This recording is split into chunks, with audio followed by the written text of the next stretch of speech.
grow at a more rapid rate in the past 2 years that I am now outpacing the S&P. That doesn't mean I have more money than the S&P. It just means the percent change is faster than how the percent change of the S&P is growing. I would say that the largest earnings in a single day in the history of my stock trading came from option trading. However, my largest loss also came from option trading.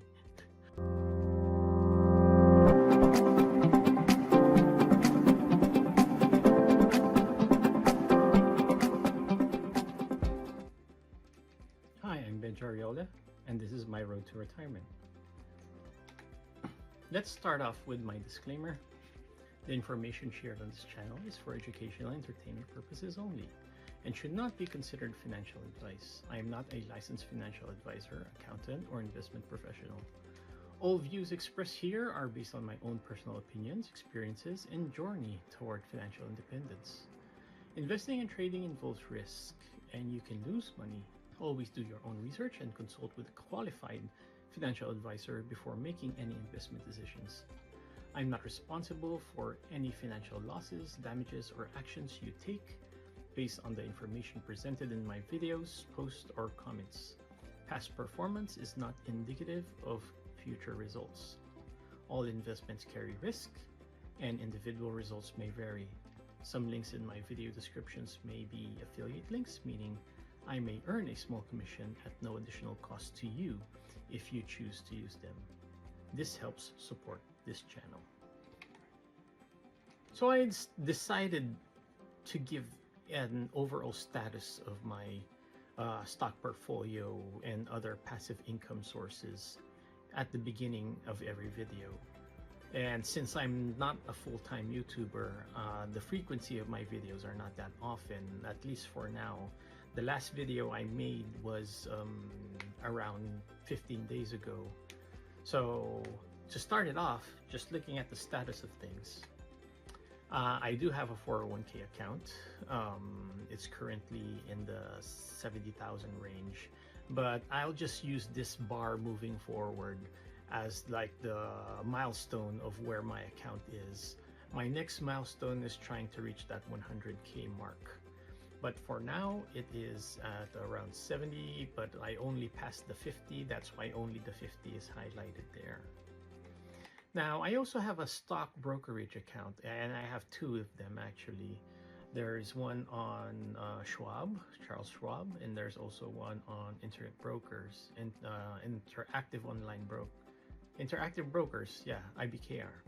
So Interactive Brokers plus Schwab combined, it's around 30k.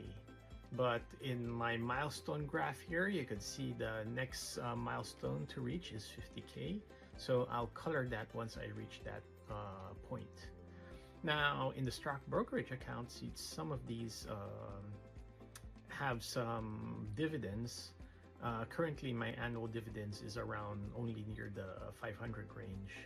I know that there are many people out there, especially on YouTube, that share, they even make as high as 11,000 a month or something like that.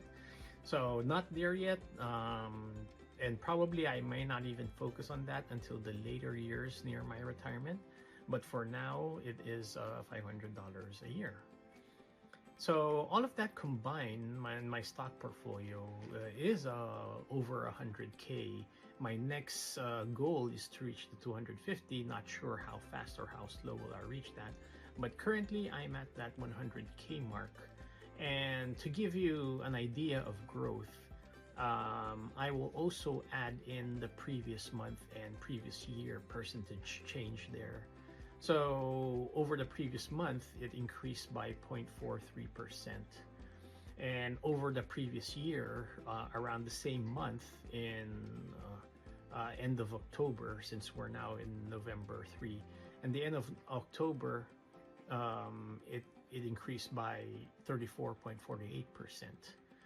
So that's where that is when it comes to stocks and investing.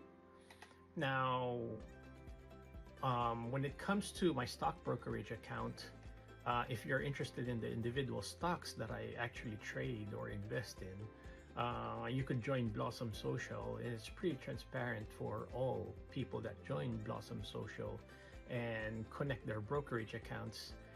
As the trade happens, they actually are displayed. You may not see the exact dollar values, but you'll see what stocks we are investing in, and you'll see the percentages of the share between these different stocks and ETFs. If you're interested also looking at that in a different way, Snowball Analytics, they also have a community there. Snowball Analytics is like an analytics platform for stocks as well, for tracking stocks and dividends. If you join in and you participate with the public community, our investments are also shared that way. You could scan these QR codes and join in, and then search for me there, Benj Arriola. You could simply search for that and link up, and you'll see my portfolio there. That is only for the stock brokerage account. My 401k is not shared, and there's actually no way to share it. And then for rental property income, so I also own a rental property, relatively new at this. This is the revenue. It doesn't include, this is not the net income, because I did spend a lot on repairs even before I started, and I'm just on my first year of owning this property, and only a few months in having a tenant. But my goal is to have 2 more properties before I retire, and I currently have 1, and the revenue here is already above 10K, since in most places, in most rentals these days, it's usually like 1,000 or higher in different areas per month. So within a year, it's around 12,000 or so. But right now, I'm past that 10K mark in terms of revenue. I intend to have more properties to increase that further. But my main topic for today is the different ways to make money in the stock market.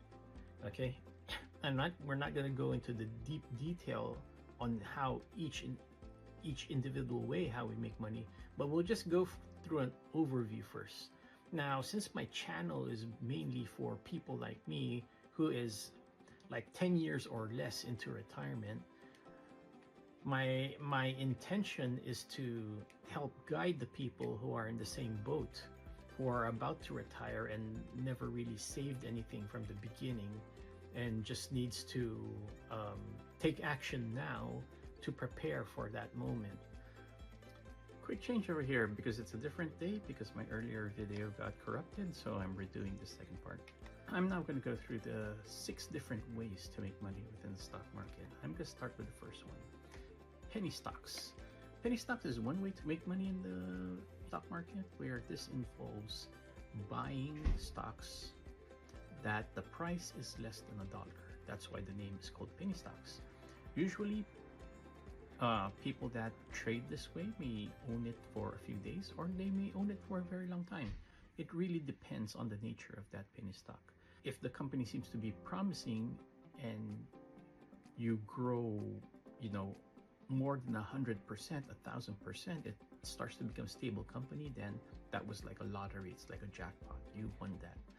However, if you're in there and it's more like a pump and dump nature, you're riding with the hype, and you earn big from it and then you exit right away. Some people like doing that. It's personally not my style, but it's one way to make money with the market, and some people do it that way. Now, the second way is day trading. Now, when we talk about day trading, from the name itself, you're owning the stock for a day. You buy a stock within the day, you observe the movement of the price, and you sell it before the day ends. Now, option trading, this is not really owning stocks, but this is owning contracts. And in the contract, it gives you the right or the obligation to buy or sell stocks on a certain price, on a certain day. That is a lot more advanced, and probably in future videos, I will go more into that. Swing trading. So Unlike day trading where you own stocks for a few days, in swing trading, it could be a week or a few months. You ride with the swing of the price.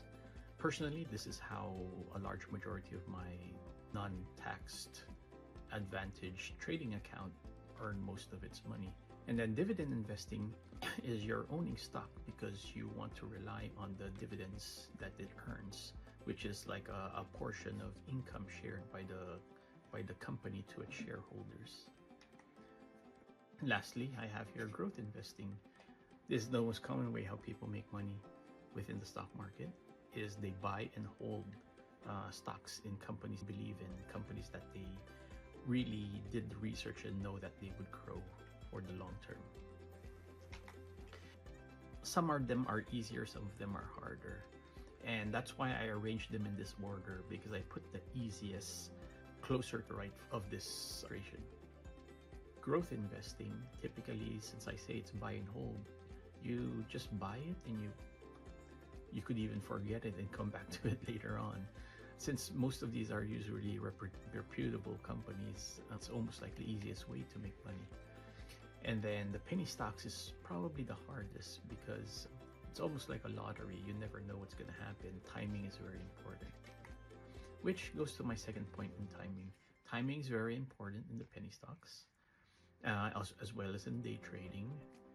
It's somewhat important in swing trading as well as, options. Once you go more to the right on the dividend investing and growth investing, timing becomes less important because you tend to stay there for a longer time. There's a lot of time for the price of the stock to change and go on your side, while on the other methods, it's harder. Now, fundamental analysis is understanding the true value of a stock.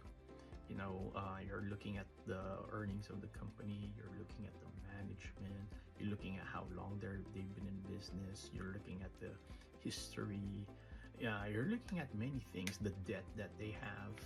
Typically, that's what goes into these longer term type of investing. You're not fazed by the swings of price on a daily basis because fundamentally these companies are sound companies and would make money. Now, when it comes to the other ways to make money from penny stocks, day trading, and whatnot, you rely more on technical analysis. And when you look at technical analysis, you're primarily looking at the stock charts. You're looking at the movement of price, and you're looking at all the different indicators that you could look at. There's some that, looking at moving averages, looking at the divergence and convergence of these moving averages, like the MACD. There's oscillators, like the RSI. There's range indicators, like Bollinger Bands. There's momentum indicators, like the ADX, and there's a lot more. There's tons of indicators that you could look at. And even from the shapes of the candlesticks and the patterns that it creates, are all indicators that the technical people, the technical analysis people would tend to look at. Sometimes you're in and out within a day, you don't even pay attention to the fundamental analysis. You're just looking at the movement of the price. And from the movement of the price, you know when to go in, when to go out, and you basically make money that way. Now, I would say the items here on the left, penny stocks, day trading, and option trading, they tend to be more aggressive. When it comes to what is more conservative, I put that there in the dividend and growth investing. Typically, they're less risky, they're easier to do. Somewhat in the middle, I put there the prudent, from option trading to dividend investing and swing trading. Some people may find this still as aggressive and hard. However, I think all of that kind of disappears when you learn more. And as you learn more, the hard becomes easier and the risk becomes smaller when you learn. But of course, all of them have some level of learning curves. The thing with some of these trading strategies or investment strategies, some of them are easier to start small with small amount of money, from hundreds to a few thousands. while some of them need a larger amount of capital. Maybe you're watching online and you're seeing lots of videos about option trading, and they say it's create regular income on a monthly basis regardless of the movement of the stock and things like that. And as you learn it and you're a beginner, you suddenly realize, oh, I have to pass these exams, I have to pass these tests within my brokerage account. They won't allow me to do these trades. And as you're trying to do them, you start to realize, oh, my account needs to be able to do day trading, and I need to do this because some of the combined option trades, what you call vertical spreads, like the bull put or iron condors and all of these, which probably you're not fully aware of what they all are right now. But as you do these, day trading has to be enabled in the account. And then secondly, your brokerage will say, oh, day trading, then you need a margin account, and you need a certain portfolio balance to maintain. And that is usually like around 25K as a start. And starting at 25K is also risky because you don't always win. You will sometimes lose. The importance is you win more than you lose.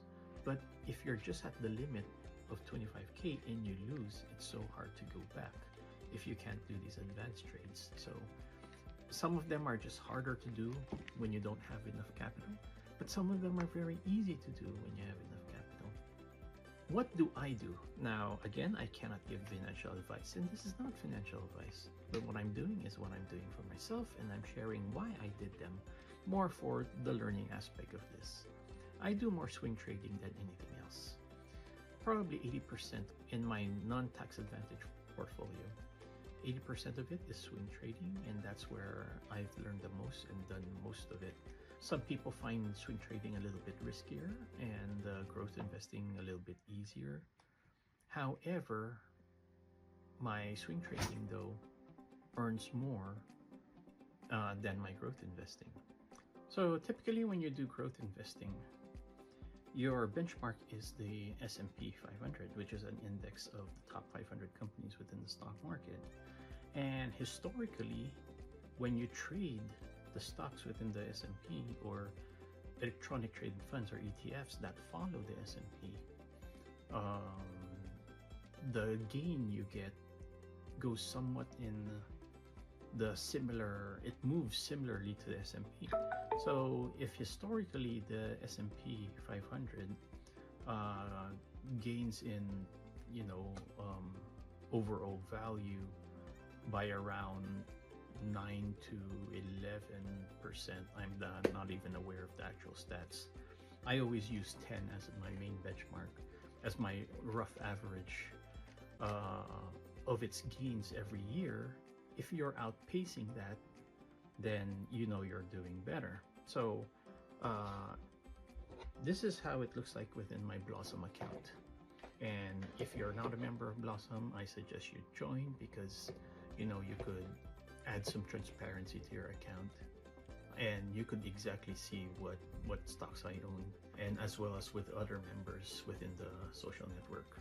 Here in Blossom, you could see this is my portfolio over the past 5 days, and I'm comparing it to the S&P 500.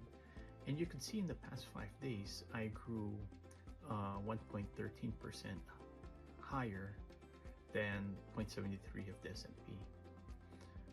And then when I go over the past 1 month, I'm still higher.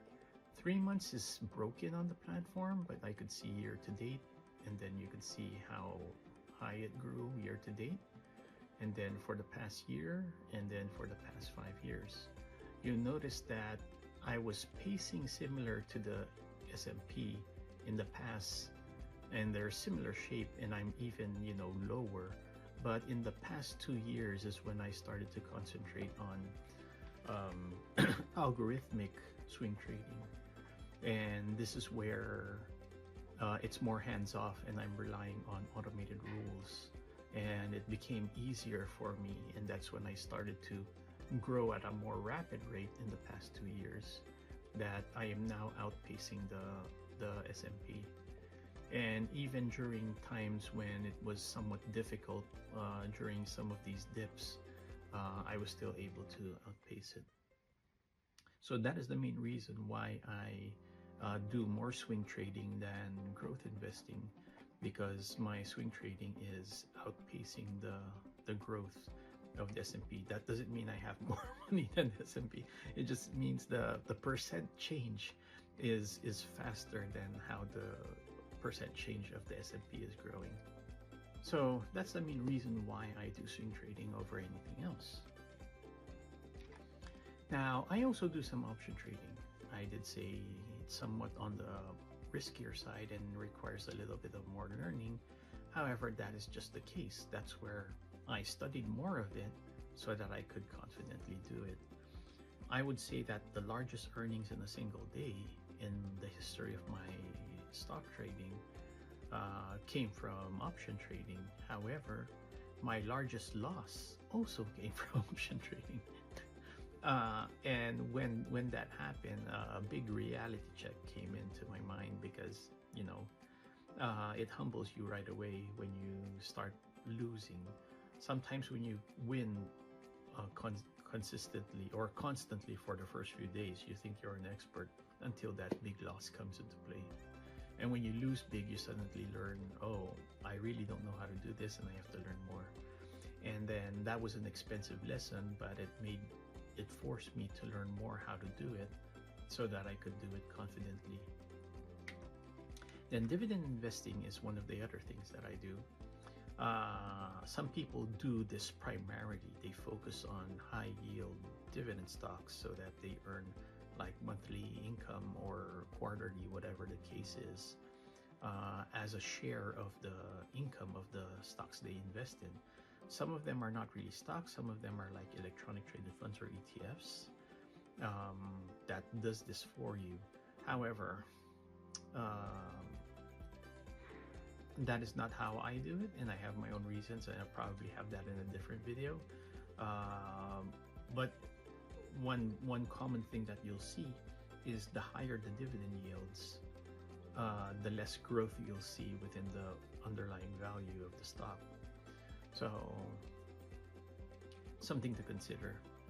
Some people say that it really depends on the timing within your life, where dividend investing might be more ideal when you're really close to retirement or retired already, because you'll constantly receive some income, but the growth of the value, the overall growth, will not grow as fast.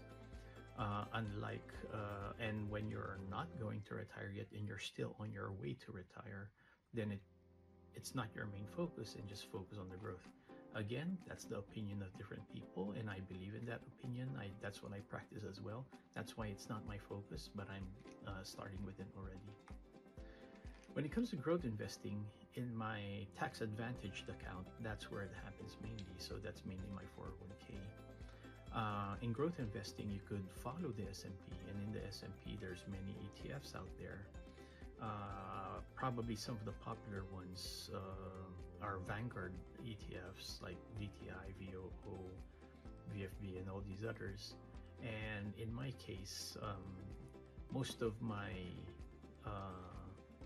401k investments are within Vanguard products. So for my growth investing, it's mainly for my 401k, but for my swing trading, dividend investing, option trading happens in my non-tax advantaged accounts, and that's where a lot of learning has to happen. And then when it comes to penny stocks and day trading, I totally don't do that anymore. Have I tried it? Yeah, once or twice. The penny stocks, I just tried it based on a recommendation of certain people. The irony of it, it was not even a friend, it was even a professor. So I'm not even going to mention the school or university or what. A professor of corporate finance in a certain university, where he was talking about two specific penny stocks that has how he sold it. He sold it in a way where he's going to invest in it because he thinks, it will really do big. And because of his influence being a professor, a lot of people believed in him. and it was almost like a pump and dump story. I believe he did make money from it, but I did nominal gains from it, because as a beginner you don't really know what to do. You exit late. In a pump and dump situation, there's that important timing when you go out, and it was a very large gain. It was like a 5,000% gain, but I didn't exit right away.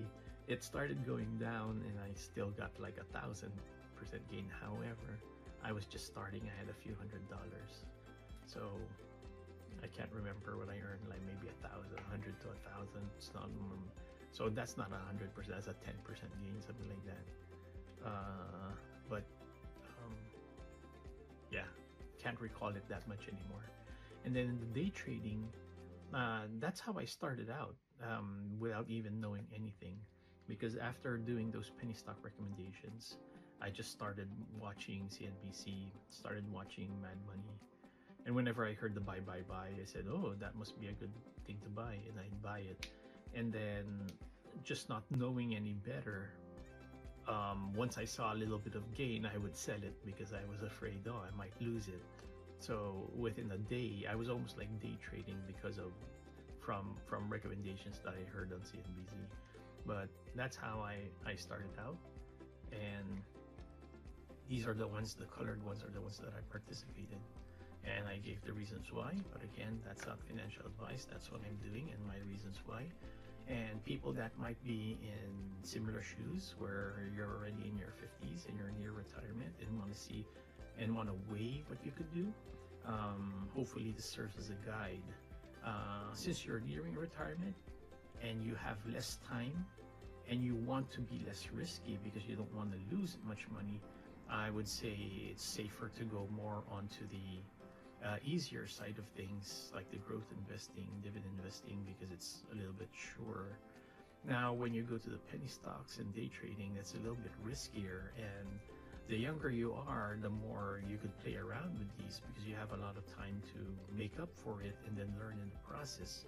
But as you get older, like in my case, I'm now 52, I'd probably not play with that anymore, because when you lose, you can lose big, and I don't want to lose big anymore, since this is my road to retirement. So, Benj, Arriola, road to retirement, 6 ways to make money from the stock market. Thanks.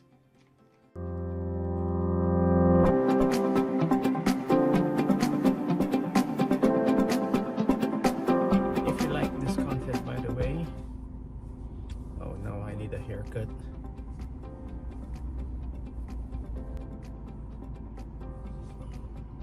By the way, if you want to follow along with my journey and get more tips or more education on how I work with my road to retirement, or I will share more of my stock trading strategies and investment strategies, along with some real estate investments, then go ahead, give a like and a follow, and we'll see you in the next video. See ya. Thanks.